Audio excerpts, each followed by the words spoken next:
Bismillahirrahmanirrahim. Assalamualaikum warahmatullahi wabarakatuh. Saya Siti Masria akan menjelaskan tentang model pembelajaran siswa aktif ataupun CBSA. Apa sih CBSA itu? CBSA adalah singkatan dari cara belajar siswa aktif. Dalam konteks PAUD, istilah ini diselaraskan dengan prinsip belajar sambil bermain ataupun bermain sambil belajar. Secara definisi, CBSA di PAUD itu adalah pendekatan pembelajaran yang menempatkan anak sebagai subjek utama pembelajaran, di mana anak ini dilibatkan secara aktif, secara fisik, mental, emosional, dan sosial melalui kegiatan bermain, bergerak, bereksplorasi, berinteraksi dengan lingkungan.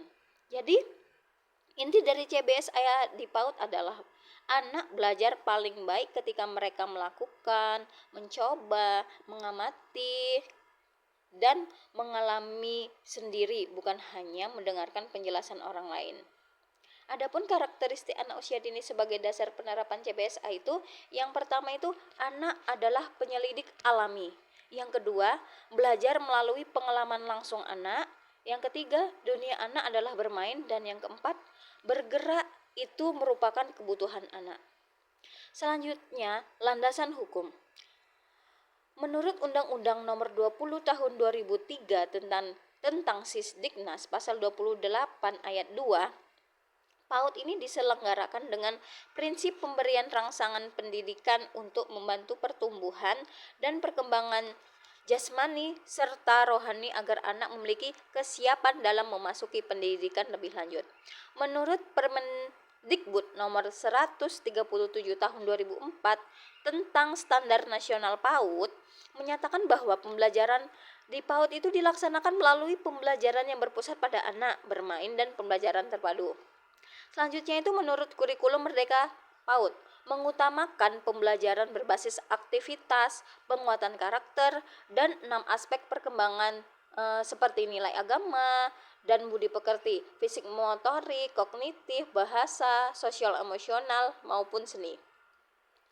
Menurut landasan teori konstruktivisme Piaget, anak itu membangun pengetahuannya sendiri melalui interaksi dengan lingkungan.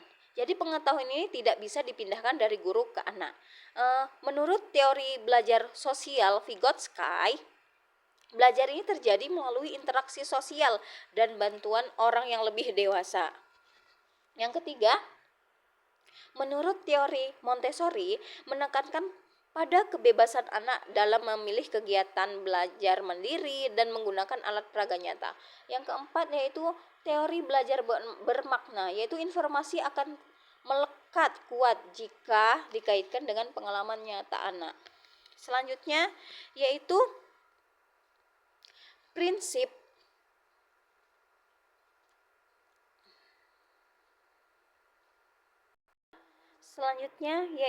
dalam penerapan CBSA di PAUD, pendidik ini harus berpegang pada prinsip.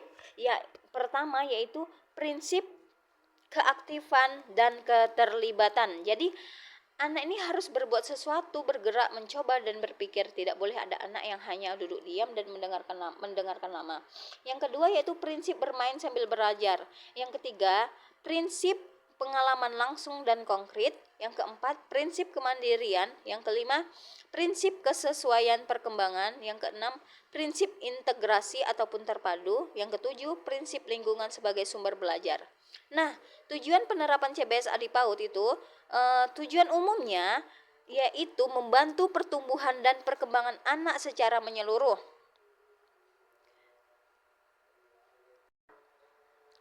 Mencakup aspek fisik, mental, intelektual, emosional, dan sosial agar anak ini siap memasuki pendidikan dasar. Tujuan khususnya yang pertama yaitu mengembangkan potensi anak sesuai tahap perkembangannya. Yang kedua, menumbuhkan rasa ingin tahu, semangat belajar, dan kegemaran belajar sejak dini. Yang ketiga yaitu membentuk kemandirian, kepercayaan diri, dan keberanian anak berekspresi. Yang keempat yaitu mengembangkan kemampuan berbahasa, berkomunikasi, bersosialisasi dengan teman maupun orang dewasa. Yang kelima yaitu melatih keterampilan motorik kasar seperti berlari ataupun melompat, dan motorik halusnya seperti meremas maupun menggambar. Yang keenam yaitu menanamkan nilai-nilai moral, agama, dan budi pekerti melalui kebiasaan. Selanjutnya yaitu ciri-ciri CBSA di PAUD. Dari sisi anak ataupun siswa berperan aktif secara fisik dan mental. Yang kedua yaitu belajar sambil berbuat. Ya, selanjutnya berani bertanya dan mengemukakan pendapat. Kemudian saling berinteraksi. Selanjutnya antusias dan bersemangat. Nah, di sini anak menunjukkan rasa senang, penasaran, dan memiliki keinginan kuat untuk menyelesaikan kegiatan dan menemukan jawaban. Selanjutnya itu melakukan pengamatan dan percobaan. Anak ini diajak untuk melihat peristiwa, membandingkan benda, atau mencoba sebagai cara untuk mendapatkan hasil.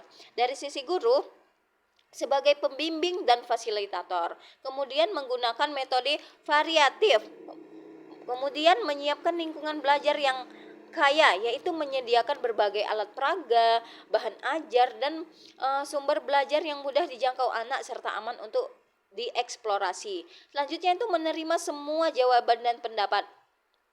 Jadi guru tidak langsung menyalahkan jika jawaban anak ini salah, melainkan mengarahkan anak untuk menemukan kebenaran sendiri lewat diskusi ataupun pengalaman. Nah, selanjutnya yaitu mengatur kegiatan yang melibatkan semua anak.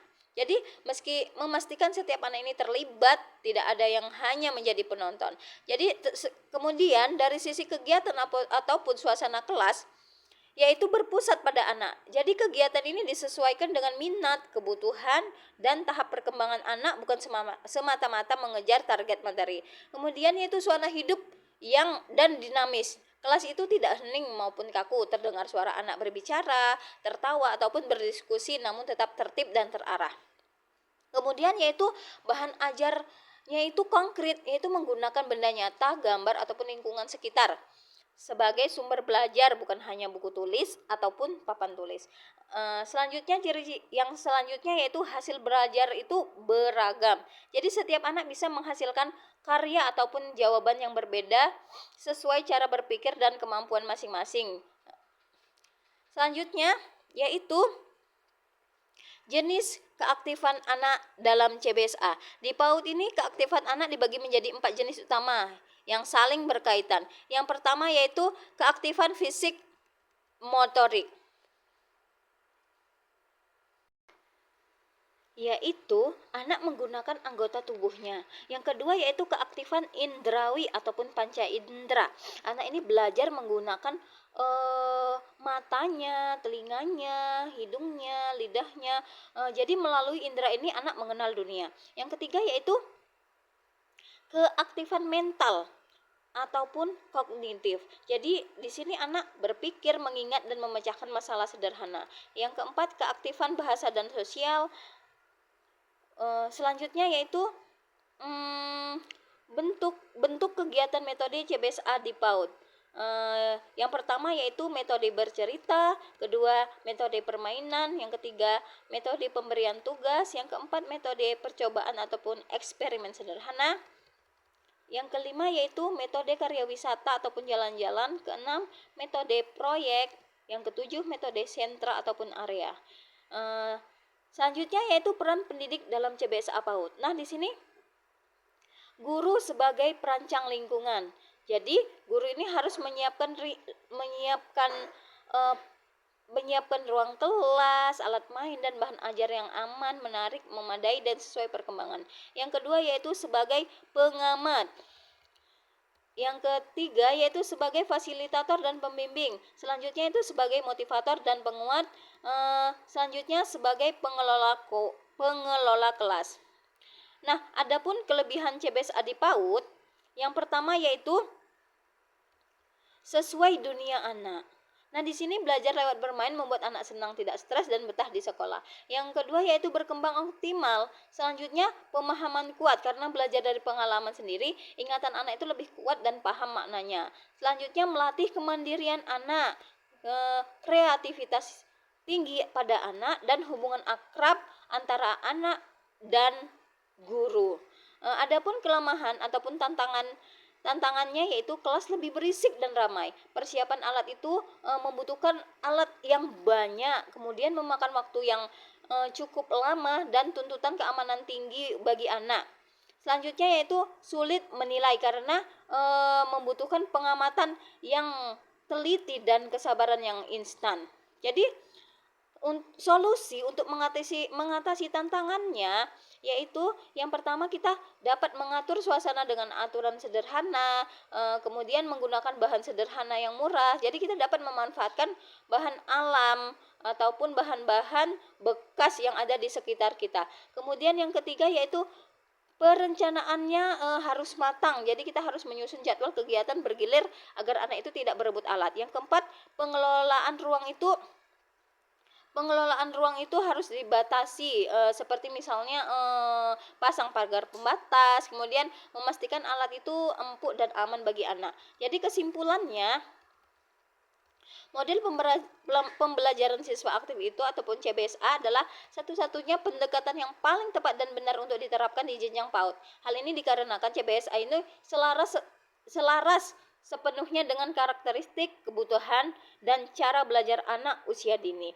Jadi inti CBSA di PAUD itu bukanlah sekedar membuat anak sibuk ataupun berisik, melainkan memastikan anak belajar melalui pengamanan nyata, kebebasan yang terarah, dan suasana yang menyenangkan. Jadi keberhasilan CBSA itu sangat tergantung pada kemampuan pendidik untuk menjadi pendamping yang sabar, peka, kreatif, dan mau memberikan kesempatan seluas-luasnya bagi anak untuk tumbuh dan berkembang sesuai potensinya. Jadi dengan penerapan CBSA tidak hanya mengajar anak membaca ataupun berhitung, tetapi kita sedang membangun dasar kecerdasan anak, karakter anak, dan kecintaan belajar yang akan berguna seumur hidup mereka. Pendidik bukanlah mengisi ember, tetapi menyalakan api semangat belajar. Belajar bukan sekedar menerima informasi, tetapi membangkitkan rasa ingin tahu dan keinginan mencari tahu. Terima kasih dari saya. Saya akhiri, wassalamualaikum warahmatullahi wabarakatuh.